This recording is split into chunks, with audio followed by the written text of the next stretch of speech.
Hey guys, welcome to this week's video. Before we start, let's recap what we learned last week.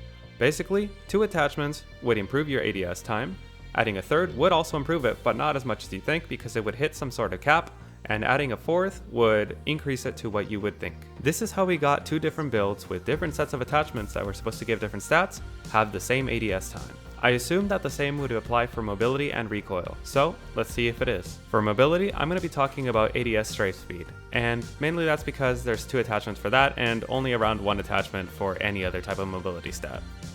A base M13 has a standard ADS strafe speed of 2 meters per second.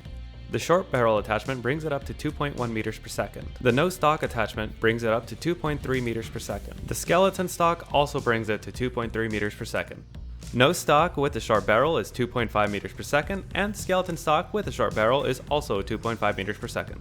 So what does this mean? It means that the math actually adds up. So it's working how it should. Does this mean it adds up because there's only 2 attachments and there's no third to stabilize it and a fourth to increase it even more? Possibly. I'd have to look into the Cold War guns in order to see if that works, but I'm not even sure if the Cold War guns follow the same rule that the Modern Warfare guns do. Either way, if for whatever reason you want to run 2 strafe attachments on your gun, then it would actually work. Alright, let's get into the recoil. I'm going to do this step by step so you guys can see exactly what happens when I test recoil. Normally I fire at a wall 10 times to get the patterns, but this time I'm only doing 5.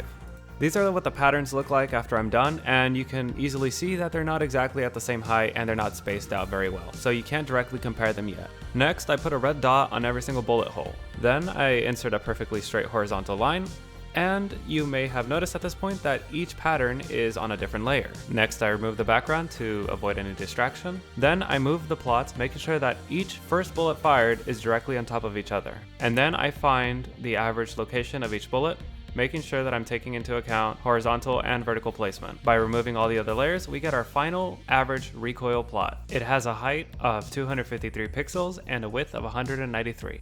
Here's the longest barrel, and don't worry, I'm not going to be breaking down every single combination. You can pause to look at these, but they're not that important. Here's the longest barrel with the VLK sight. The longest barrel with the VLK sight and the merge foregrip. And the longest barrel with the VLK, the merge foregrip, and the rubberized grip tape. So what do they look like next to each other?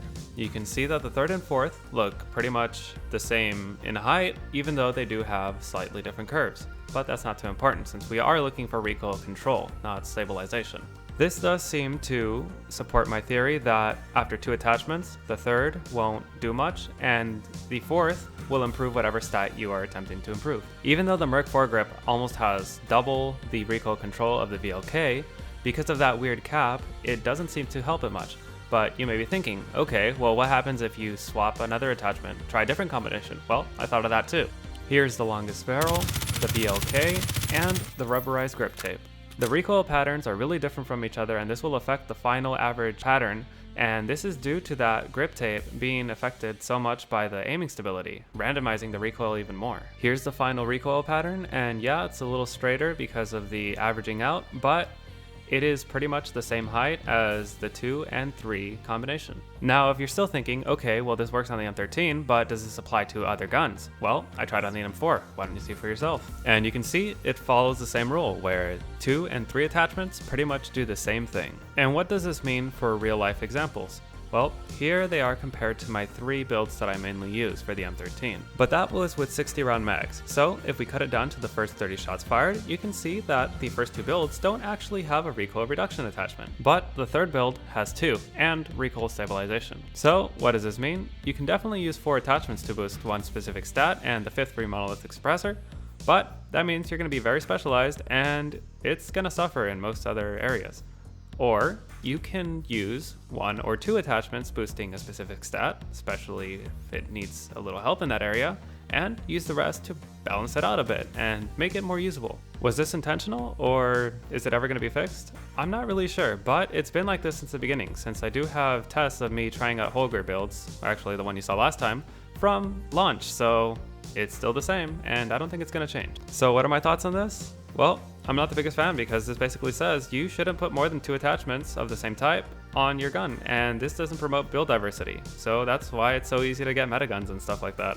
So Why not try to switch up your builds? Instead of using a super stack build, try to use 1 or 2, see how it works for you. But that's the end of the video, so if you have enjoyed it or if it's helped you in any way, please click like. And if you got any questions or comments, be sure to put them down in the comment section down below, and if you want to make sure that you never miss another video, be sure to subscribe. Thanks for watching.